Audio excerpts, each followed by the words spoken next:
let's be honest. We know the M1 Max have far surpassed the hype. We've seen every YouTuber put out a review praising the machine. But there is one area that we've kind of been missing, and that's the question I kind of want to pose to you today. Can the M1 Max be used as your primary recording machine? Let's find out.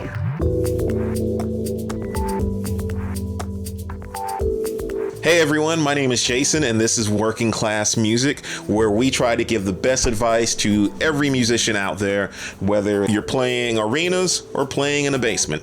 Doesn't matter.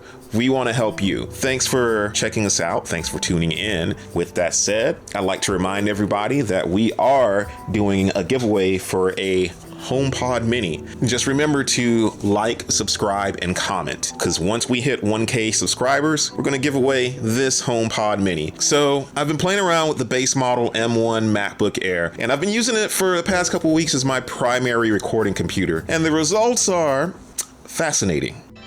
Fascinating is a word I use for the unexpected. You already know the specs, so I'm not going to waste your time going over the specs. This is the base model, low end. This is the one that you buy for $999, $1,000. Like, it's the low end MacBook Air. You know, no thrills, no extra bells or whistles. This is what you can pick up at the store. So with that out of the way, you want to know how well does this computer handle recording, and can it handle your recording software and recording needs? Right now, I'm using Studio One 4 Professional. It's going through Rosetta, and my interface of choice is typically the Apogee Duet, but more on that in a little bit.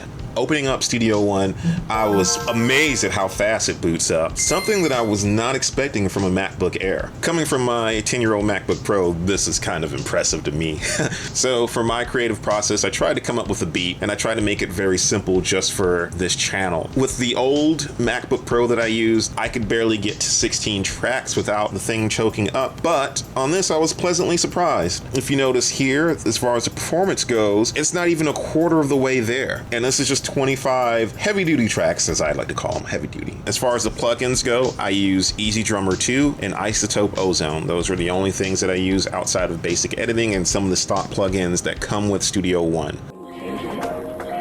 So as you can see, the M1 handles this like a champ. It's still less than 25% of the CPU power. So yeah, there's nothing more I can really say on that end. It's awesome. Like, it works for my needs. Easy Drummer is being Easy Drummer and not even really doing anything. On my 10-year-old MacBook Pro, this was not possible. Now, the downsides, because we can't have a video without having a couple of concerns, if you will. The downside to Apple switching to the ARM architecture really boils down to the developers. There are a lot of DAWs, plugins, and hardware that are, at the filming of this video, not supported. UA, Native Instruments, the Apogee Mastro software, it's not supported. That doesn't mean it doesn't read the interface, because some of those will still read the interface. It's just when you pull up those programs like Mastro, it will say it doesn't see the hardware, but it still reads the interface, which is weird. A weird little quirk. That's one downside. Now, the second downside that I have, which kind of sucks to say, because one of the cool things about the new M1s is the battery life. Like, this thing generally gets 18 hours, no problem. However, if you are using a DAW and a ton of plugins and it's going through Rosetta, the battery life is greatly diminished. Again, considering I'm coming from a 10-year-old MacBook Pro, that's not really an issue for me. That ain't no problem. Huh?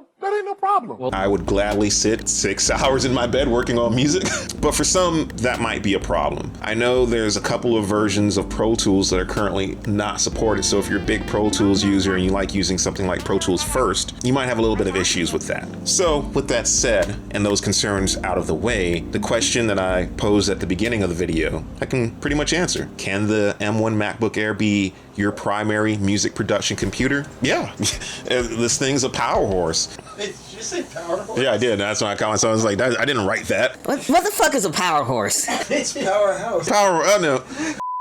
while some interfaces and plugins and DAWs are questionably supported, if at all, this is still a very capable machine and it will handle all of your recording needs amazingly. Yeah, if you're upgrading from an older machine, I would absolutely recommend this. Keep in mind, programs that run natively like Logic and GarageBand are amazing on this. Yeah, I have yet to max out anything on GarageBand, and the cool thing about it is this comes with GarageBand. So if you're just getting into music and you want a whole new machine and you want to get into the Apple ecosphere, base model MacBook Air is it. The M1s are awesome. Yeah, this would be an awesome computer for recording or just replacing your older computer. I would recommend and checking to see if your interface and plugins are supported.